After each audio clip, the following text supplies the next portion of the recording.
Hi, I'm Sandi Genovese, and we're talking today, believe it or not, about leftover turkey. After Thanksgiving, I love to make turkey sandwiches, and I thought, even though it's not Thanksgiving yet, it was a cool way to be able to showcase and feature some of your special Thanksgiving photos. So I don't have the photos in here yet because I'm going to use the photos I take over Thanksgiving. But I wanted you to see that it's shaped like my leftover turkey sandwich. So you can see that I've got what looks like tomato, cheese, lettuce, little olive on the top. It's labeled, and inside all this is just accordion folded so that you have lots of places to put your photos and journaling and souvenirs that might work as well. And then I have on the back another slice of bread. So slice of bread on the front and back, and then accordion folded pages inside. What I did was I used, this is a Where Women Cook die, and Sizzix carries it, but I'm going to show you both ways. So if you want to make a pattern and do hand cut yours, you can, and if you want to purchase the die or you already have the die, then I'll show you how to use that as well. So if you're doing the die cutting, you're going to just go ahead and die cut a front and a back cover. And if you don't have that, you want to hand make one, and you want it to be at least I wanted my bread to be symmetrical. So it's easiest to just take and fold a rectangle so you have a rectangle shape, and you can see you're just basically, in fact, I'll go ahead and I'll trim this. Basically, this is a rectangle with a rounded corner and then a little divot here for where the top of the bread is, and then rounded, a much more widely rounded edge.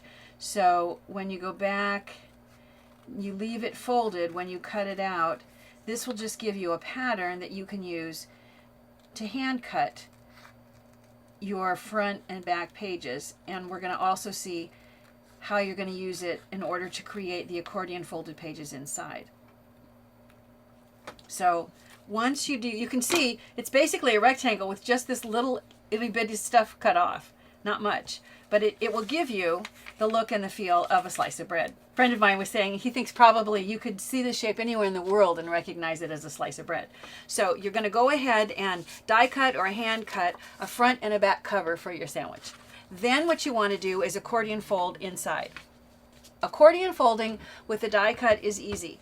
You want to take your paper and you accordion fold the paper, and you need to make sure that as you are folding back and forth that you are leaving the blades exposed on the sides. Otherwise it's just going to cut the whole shape out. You want those folds to remain intact. So the blade on the edges has to be exposed. I don't know, I'm going to try to turn this at different angles so hopefully you can see where the blade is in here. But basically, as you're accordion folding your paper, you need for blade to be exposed on this edge and on this edge. And if you want to measure what that dimension is, then you can even crease your paper with a creasing tool. Accordion fold all your paper and then place it inside, and what'll happen, I don't know if you can even see, but there's a little bit of blade showing here and a little bit of blade showing in these edges. And that means when you cut it out, that these folds remain intact, and it gives you that accordion folded inside. If you're going to do it by hand, that's not difficult to do either. Just take your paper, pretend like this is my bread colored paper, and all you're going to do is take the patterns that you've made and you're going to lay them next to each other so that you have what will be your folded edge. You're going to just trace around this, trace in here, trace this.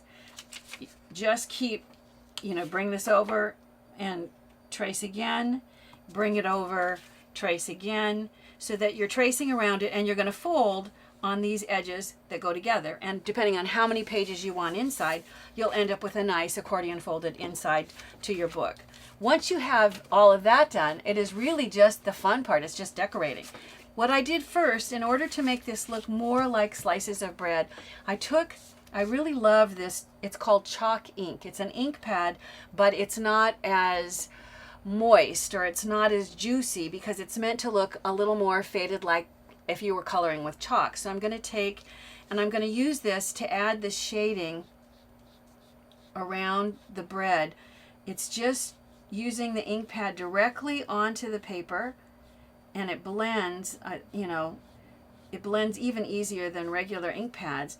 So, you know, if you want it to blend in, you can see how, hopefully, sometimes subtleties aren't as obvious when you're looking through a camera, but you can see how easy it is to create really fun dimension. Add as much or as little as you want for that bread, for this to be like the top of the bread. I always like there to be information, so I'm going to put the date. In fact, I'm pretty sure that Thanksgiving this year is the 26th, so have to face this toward me, but I'm going to leave room to put the olive. So in fact, you know what, maybe I'll put the olive first, and that way I make sure I don't put this in the way. So if I show you, I just hand cut an oval shape. I use my 1/4-inch hole punch to cut out the section where the pimento would go. With my X-Acto knife, I drew a little slit and cut a piece of paper that looks like the toothpick, and I want it raised up so I have a little bit of foam adhesive on the back. So I'll peel the backing off, and I'll go ahead and stick this down. If you look, I'll bring this in and show you. If you look at this, I just with a pin, I went around first, and I just, to highlight and add a little more detail, I added a black, just a key line around the edges of the design. Then we've gone ahead and stuck the olive down, and now I'm going to add in the date. So I'll add November 26th, and then over here 2015. So you have the date. I'm going to attach this. Would have been a little easier to put adhesive before I added that foam, but it's not tremendously tricky. I'm going to put this on somewhere onto the front of the sandwich. You're going to add whatever other information. I can't tell upside down if that's straight, but ooh, that's not straight. You're going to try to get that on there fairly straight. Whatever you want to title your sandwich, you can put that on a darker shade, stick that on there, and then you want to start layering in the other elements of the sandwich. So what I have is tomato, lettuce, and cheese, all things that I put on my sandwiches. I actually add dressing too, but the dressing kind of looked messy, so I left it off. I started with the circle for the tomato, and I actually started to add all the details to make it look more like a tomato. And then I realized if you look at the finished one, you hardly see any of it, so it's not really worth spending your time on it. I'm just going to put a little bit of adhesive. You're going to put more than that, but you want, however, I want a little bit of the red exposed in enough places to see that it's a circle, which helps it read as a tomato. And because I have a little bit, I want that little line to show since I went to the trouble to put it in there. And then I'm going to add the cheese, however much you want sticking out, you know, wherever you want it. And I'm going to add, and I've just with scissors hand cut what looks kind of like a scallopy edge. If you have scallop scissors, then that part's going to be even easier for you to do and add a little more detail. As you add the layers in together, notice I'm making sure not to put anything on the bottom because I want for it to be able to stand up. So once you have all of those elements together, then look at it and decide if you want to take a little more off somewhere, if it's too much lettuce, too much cheese, maybe you want to hold the cheese, but whatever. At this point, it's time to go ahead and attach the back cover. If you want it to open like a real book, you want to figure out this is going to open like a book, so this is going to be the front. I'm going to skip. It's easiest to attach the back cover while I don't have that other stuff in the way. So I'm going to put a little bit of adhesive. Remember, you're going to use more than that, and I'm going to attach this to what will be the back cover. So let me flip this over and fasten this down so that the bottom is flat and the other edges align, and that gives you the back cover. Now for the front cover, I'm going to do basically the same thing. I'll this time it's a little easier. I'll just put adhesive on this section because I want this to stand up, and I'll show you in a minute what I mean. I want to make sure I've left this edge with no cheese or lettuce or anything exposed, and to make sure that this lines up with the bread, I can use these as my guides as I'm sliding this down in order to attach this so that when you open it, it opens like a book and you have your accordion pages.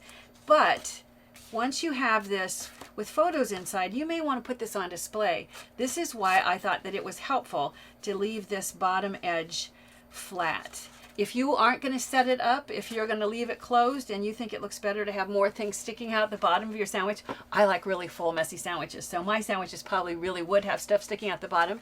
The beauty of making it yourself is you get to decide. You know, if you want a seriously unique way to showcase your Thanksgiving photos, you may want to try this turkey sandwich.